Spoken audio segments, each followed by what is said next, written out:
तावड़े पर एफआईआर मामले पर बीजेपी नेता कपिल मिश्रा का बयान आया। वो कह रहे हैं एफआईआर आचार संहिता की उल्लंघन में हुई है। विपक्ष पैसे का मामला बताकर झूठ फैला रहा है। पैसे बांटने का कोई मामला है ही नहीं।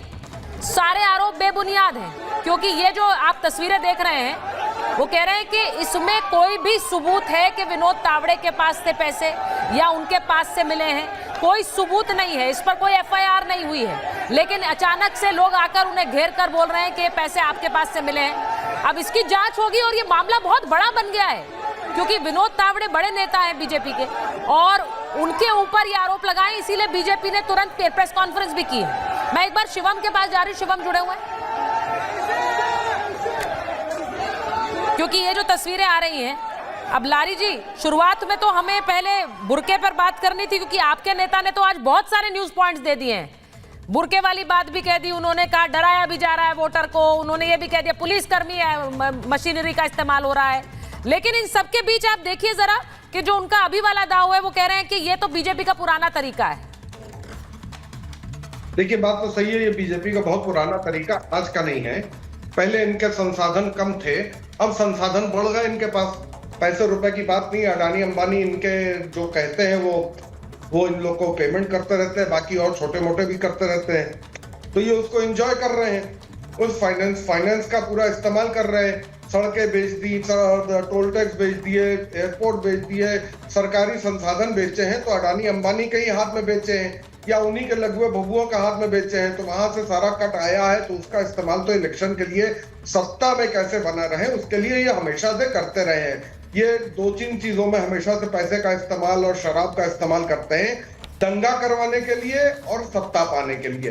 ये शुरू से है, ये सबको मालूम है।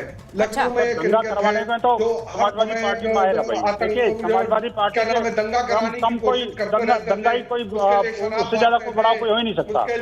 दंगों के मामले में, नियत राम भक्तों को मरवाने के मामले में या आदमी के जरिए उसको कई बार मामले में, पुलिस ने हिंदुओं पर हमला करवाने के मामले में, नेता बन चुका है, हिंदुओं के विरुद्ध दंगा भड़काने के मामले में। अच्छा, एक मिनट विनोद जी, एक सेकंड रुकिए, मैं आपके पास नहीं पाता है लखनऊ में। देखिए, दंगाई लोग हैं। देखिए विनोद जी कह रहे हैं, सुनिए लारी जी, विनोद बंसल जी कह रहे हैं कि जिन लोगों ने दंगाइयों को हमेशा संरक्षण दिया, जो दंगाई वो आप पर आरोप लगा रहे हैं, वो दंगे की बात कर रहे हैं। अब मैं सीधे पूछ रही हूँ आपसे। नहीं, देखिए, चुनाव से पहले अखिलेश यादव ये आरोप तो लगा ही रहे हैं। चुनाव से पहले वो ये आरोप लगा रहे हैं कि नहीं लगा रहे हैं? सुनिए मेरी बात, आरोपों पर बात करते हैं ना। चुनाव में कुछ घंटे बचे हैं, 9 सीटों पर यूपी में भी वोटिंग होनी है। अरे सुन तो लीजिए मेरा सवाल, सुनिए। उन्होंने कहा कि लोगों को डराया जा रहा है वोटिंग से पहले। सवाल पूछ लूं मैं? आतंकवादी बताते हैं। सवाल पूछूं? नहीं पूछना है मुझे। रही भावना। अब विनोद जी एक सेकंड रुकिए ना, मैं लारी जी से पूछ रही हूँ। लारी जी, ये जो आरोप इन्होंने लगाया और इलेक्शन कमीशन को चिट्ठी लिख दी आपके नेता ने, और वो कह रहे हैं कि भाई इलेक्शन कमीशन को लिख रहे हैं कि जो बुरके में महिलाएं आती हैं, पुलिसकर्मी वहां पर तैनात रहते हैं, उनका ना तो आधार कार्ड से चेहरा मिलाया जाए, ना वोटर आईडी कार्ड से। वोटर आईडी कार्ड देख लिया जाए, लेकिन बुरका ना हटाया जाए। अब मुझे ये बताइए, तो एक प्रोटोकॉल है, अब इस पर भी सवाल उठाएंगे? सबसे बड़ी बात मैडम ये है कि पुलिस वालों को कोई भी अथॉरिटी नहीं होती है कि वो किसको वोटर कार्ड चेक करें या किसके आईडी कार्ड चेक करें। वो आईडी चेक करने का काम होता है उस पोलिंग अफसर का, और महिलाओं के विंग में महिला पोलिंग अफसर रहती है, वो चेक करती है। यहाँ मर्दों को अलाउड नहीं होता है कि औरतों का कुछ भी चेक करें। तो इस तरह से ये गड़बड़ चीज है। तो उन्होंने जो बात कही है उसको तोड़ मरोड़ कर पेश करने की बजाय सीधे लफ्जों में पेश करके बोला जाए कि उन्होंने ये डिमांड रखी है। क्या डिमांड रखी है? क्या डिमांड रखी है आप खुद ही बता दीजिए। चलिए, क्या डिमांड रखी है आप खुद ही बता दीजिए। उन्होंने ये नहीं कहा कि आधार कार्ड से मिलान ना कराया जाए, उन्होंने ये कहा है कि नहीं कहा है? पुलिस तक उन्होंने कहा है पुलिस ना करे। पुलिस को कोई अथॉरिटी नहीं होती किसी का भी आईडी कार्ड पोलिंग स्टेशन पे चेक करने का। उनका काम है सिर्फ सुरक्षा करने का। बाकी वो जब वोट डालने जाते हैं, आप अंदर जाते हैं, जब आप वहां पे देते हैं, जब आप अपना वोटर कार्ड देते हैं, तो वो पोलिंग अफसर आपका देखता है, बाकायदा आपका नाम की लिस्ट देखता है, आपका चेहरा मिलाता है, आपका वोटर कार्ड देखता है, आपका आईडी कार्ड देखता है, तब आपको आगे बढ़ने देता है। आप आगे बढ़िए, जाके करिए। तो महिलाओं का जो पोलिंग सेंटर होता है, वहां पे ज्यादातर महिलाएं होती हैं, वो चेक करती हैं। उसमें कौन सी बात है? पुलिस को कोई अथॉरिटी नहीं है।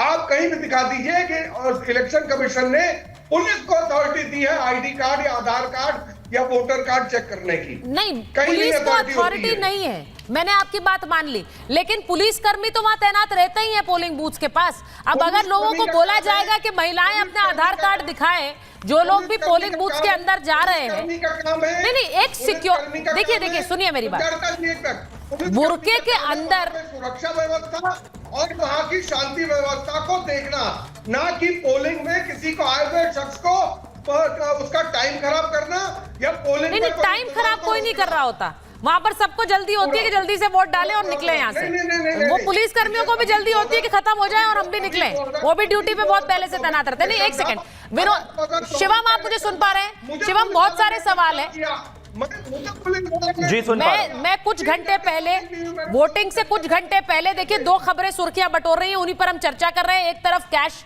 जो आपके नेता पर आरोप लगा है, दूसरी तरफ ये बुरके वाला दावा। लारी जी कह रहे हैं इसमें कोई गलत नहीं है, आप लोग क्यों इसे खामखा में मुद्दा बना रहे हैं? क्योंकि इसमें कोई गलत ही नहीं है। अगर वो कह रहे हैं मुस्लिम महिलाओं की चेकिंग ना हो, पुलिसकर्मी नहीं कर सकते। जी सुचारिता जी, सबसे पहले मैं देरी से आने के लिए माफी चाहता हूं। हुआ क्या कि बेसिकली भारतीय जनता पार्टी हो चाहे महायुति हो, हम पहले वोट जिहाद से लड़ रहे थे, अब हमें नोट जिहाद से भी लड़ना पड़ेगा। अब ये नोट जिहाद को भी जोड़कर जो है इस तरीके से चीजों को जो है बदनाम करने की कोशिश की जा रही है महायुति को, भारतीय जनता पार्टी को, भारतीय जनता पार्टी के नेताओं को। कहा जा रहा है कि 5 करोड़ रुपए आए, ना 5 करोड़ रुपए, ना 5 करोड़ आते हुए दिखे, ना 5 करोड़ जाते हुए दिखे, ना उसकी सीसीटीवी फुटेज है, ना विनोद तावड़े जी उसको किसी को देते हुए दिखे, लेकिन एक प्रोपेगेंडा बनाया जा रहा है। और जहां तक जिस तरीके से चीजें हुई हैं, कौन नहीं जानता? ये जो कैंडिडेट है, इस कैंडिडेट के बारे में, इस कैंडिडेट के परिवार के बारे में कौन नहीं जानता? सब जानते हैं किस तरीके से गैंगस्टर परिवार से जो है ये इत्तेफाक रखते हैं, किस तरीके से दाऊद के साथ इनका जो है मामला आगे निकला है, किस तरीके से इनके जो पिता हैं हितेंद्र ठाकुर, उन पे जो है टाडा के तहत केस चला, किस तरीके से जो भाई ठाकुर हैं उसके दाऊद के साथ संबंध निकले। आज ये गैंगस्टर, ये वोट जिहाद, ये नोट जिहाद, ये सारी हिंदुस्तान की ताकतें और हिंदुस्तान से बाहर की ताकतें लग गई है कि किसी भी तरीके से महायुति को, किसी भी तरीके से भारतीय जनता पार्टी को सरकार ना बनाने दी जाए। लेकिन महाराष्ट्र की जनता बहुत अच्छे तरीके से जानती है। और हां, कुछ लोग हैं जिनके घरों में 350 करोड़, 50 करोड़ रुपए भारतीय जनता पार्टी की सरकार में ही निकल कर आए हैं। कुछ लोग हैं जिनकी आदत है कैश से सरकार को बचाने की और कैश से सरकार को बनाने की। 2008 का कैश पर वोट किसको याद नहीं है?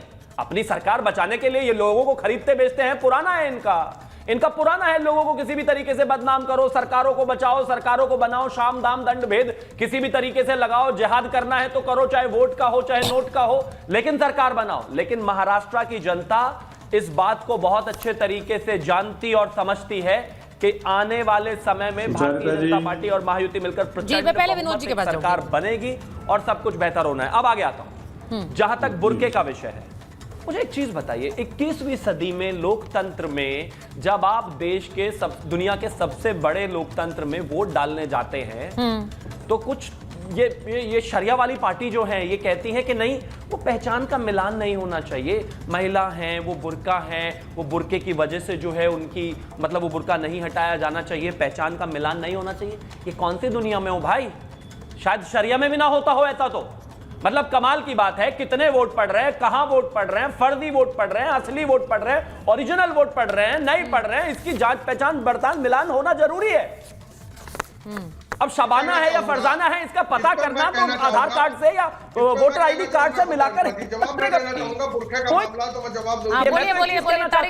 चुनाव आयोग से मेरा भी भारतीय जनता पार्टी के प्रवक्ता होने के नाते निवेदन है कि भाई पारदर्शिता होनी चाहिए। कौन वोट डालने जा रहा है, कितनी डाल रहा है, कहां जा रहा है, उसका सही मिलान आधार कार्ड से, वोटर आईडी कार्ड से है कि नहीं। पारदर्शिता तो दोनों ही मामलों में होनी चाहिए, मैं पूरी तरह सहमत हूं। दोनों ही मामलों में पारदर्शिता की बहुत जरूरत है। तारिक साहब जवाब देना चाह रहे हैं, विनोद जी को लीजिए स्क्रीन पर, विनोद जी से बात देखिए। पहली बात तो ये है कि शिवम भाई को हो सकता है अपने वहां महिलाओं को बिना कपड़े को रखने की आदत, तो हमारे वहां बुरखे पे आदत नहीं है कि हम अपने घर की महिलाओं को बेहुदा बयान है, बहुत बेहुदा बयान है। नहीं,